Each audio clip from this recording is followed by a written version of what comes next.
Hi, I'm Adam with Contemporary Woods. Today we're working on our table saw, our standard cabinet saw, and what we've had in the past is zero clearance inserts. And for a zero clearance insert, it's supposed to be as tight to the blade with zero clearance as possible so you can have less chip out on your finished surface. I want to show you the steps that Chris has been taking today to get a new insert made for our old, to replace our old insert, because this one has been worn out and it's not providing us the zero insert cuts that we need.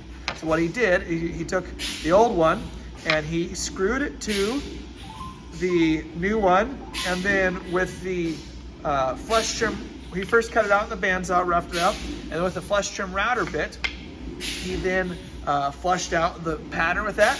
And then what we did is we took the adjustment screws out, because we have screws in the back of the insert. That way we can level it up or down so it's flush with the cast iron surface. We took those screws out of the old one, we drilled through the old one, so we drilled through the surface. That's okay. And then we marked where the screws go. And let's head over to the table saw and I'll show you what we're talking about there. Perfect.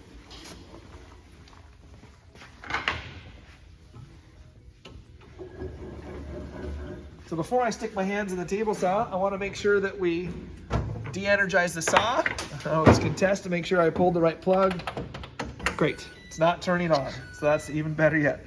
So we're going to take these screws and they're going to be adjusted so that it allows the Baltic birch to be flush with the top of the cast iron table. Don't mind the beeping, it's just the table saw about ready to explode. I'm just kidding.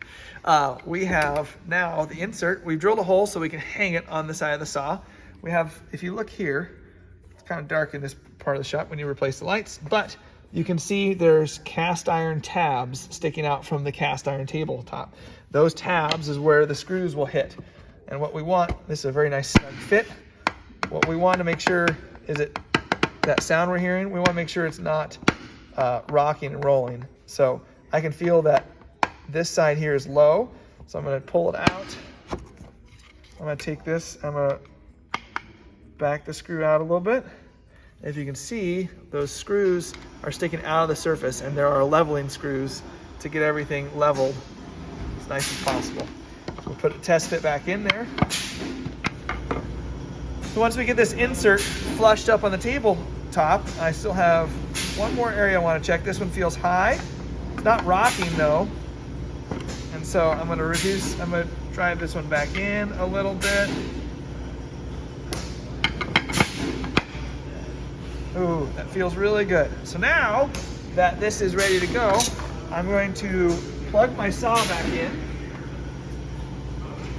So now that it's energized, I can move the fence over top of the zero clearance insert.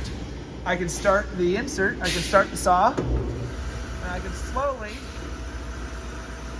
the fence is holding the insert down so the saw blade doesn't push it up out. What I can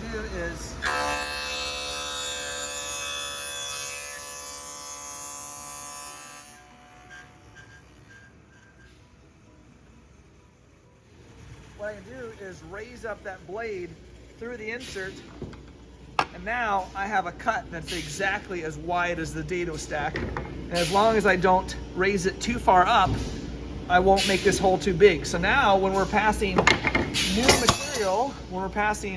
new material through the blade, it's going to support the surface of the material on both sides of the blade, and it's going to allow us to have a cleaner, less chip out cut. So this is the steps we've taken to make a new zero clearance insert. We found a new piece of Baltic birch. We have cut it and flush trim it to the same size so it'll fit in the cast iron tabletop. We have marked out for the leveling screws in the top. We drilled a hole so we can hang it back on our table saw when we're switching out inserts. And we've adjusted the screws so that this is now flush with the cast iron top.